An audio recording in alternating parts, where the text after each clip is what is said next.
एक बार मार्कंडे जी के आश्रम के पास सुरथ नाम का एक वैश्य और एक राजा दोनों आपस में मिले। तो राजा से पूछा, आप जंगल में यहाँ कैसे? कहा, मेरा राज्य छिन गया है, पर मैं वही राज सिंहासन, वही राजमहल, वही रानियां, ये हमारा चिंतन नहीं जा रहा है।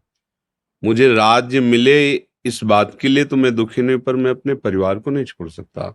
और रोने लगा। फिर पूछा, आप क्यों इधर जंगल में? तो उनका, मेरे बेटे ने मुझे पीट के निकाल दिया, सारी संपत्ति छीन ली, पर मेरा मन उसी के लिए तड़प रहा है। वो भले मुझे पीटे, पर मैं अपने बेटे, बहू, परिवार को नहीं छोड़ सकता। बोले, तो बड़ी विचित्र हम दोनों की दशा है कि वो हमें छोड़ रहे हैं, वो हमें ठुकरा रहे हैं, और हम उनके लिए रो रहे हैं। ये क्या है? तो राजा ने कहा, पास में मार्कंडे जी का आश्रम है, हम लोग उन महापुरुष के पास चलते हैं और अपना निवेदन करते हैं। तो जाके प्रणाम किया और अपनी बात दोनों ने रखी। तो मार्कंडेय जी ने कहा, ये भगवती माया का प्रभाव है।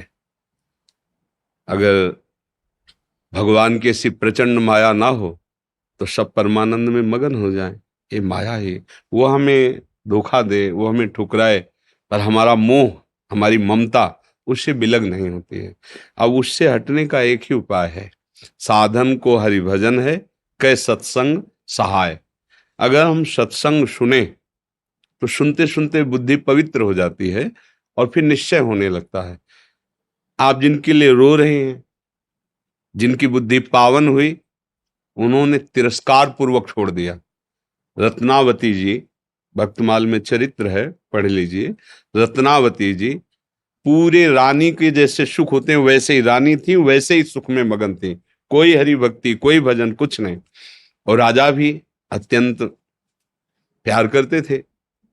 पर दासी, वो वृंदावन आती थी और संतों का संग करती थी, सत्संग। तो उसके हृदय में गोविंद के चरणों में प्रीति उत्पन्न हो गई। वो रानी के कभी पैर दबा रही होती तो एकदम बोल पड़ती, हा कुंज बिहारी, हा गोविंद। तो रानी सावधान होकर देखती, तू रहती तो मेरे संग है, मेरी निजी दासी, अंग सेवी। ये कौन है कुंज बिहारी, कौन है गोविंद? किससे तू प्यार करती है? आज तक मुझे नहीं बताया। हमारे यहाँ की दासियां तो आजीवन समर्पित अंग सेवी होती हैं, ये क्या? तो मुस्कुरा दी, बोली, महारानी आप अन्यथा मत समझना, ये कोई व्यक्ति नहीं हम जिससे प्यार करते हैं। नहीं नहीं, तू पूरी बात बता दो, मत सुनो, मत सुनो, नहीं किसी काम के नहीं रह जाओगे। और रो पड़े। भगवान का जो प्यार होता है ना हृदय में, वो अलग कोटि का होता है। वो बस मत पूछो, आप मत पूछो। अब तो और आकर्षित हुई, नहीं नहीं आप बताओ ना। तो जब बैठ करके भगवत चर्चा, उनकी रूप माधुरी, गुण माधुरी, अब वो तो इतना उसके हृदय में अच्छा लगा कि पैर दबाने से हटा के सिराने बैठा लिया। देखो तुम अब वहां नहीं, अब यहां बैठ के केवल हमें प्रभु की बात सुनाओ। इतना रंग चढ़ा कि हृदय विकल हो, उनका कैसे दर्शन हो सकते हैं? गोविंद के कैसे दर्शन हो सकते हैं? बिहारी जी के कैसे दर्शन हो? तो उनका, महारानी जी एक ही उपाय है, यदि प्रगट में संतों का संग किया जाए तो निश्चित संत सभा में गोविंद छुपे रहते हैं, वो जरूर कृपा करेंगे। तो रानियों कहीं जा तो सकती नहीं, तुम ऐसा करो, बगल में एक भवन तैयार करवाओ संत सेवा के लिए, और संतों को बुलाओ, और हम स्वयं बनाएंगे, संतों को पवाएंगे, उनके श्रीमुख से भगवत चर्चा सुनेंगे। उस समय दिल्ली में बादशाह के समीप विराजमान थे माधो सिंह, उनके पति का नाम था। अब रानी का हुक्म, महल के निर्माण हुआ, पास में संतों, और खिड़की से वो दर्शन करती, फिर सुंदर भोग पधराती, जाके सब संतों को पवाती। ये जब सूचना पहुंची राजा के बाद, बिना हमारे आदेश के संत निवास बन जाना, संतों के बीच में, रानी को ऐसे कोई सहज थोड़ी देख सकता, जाना सब। तो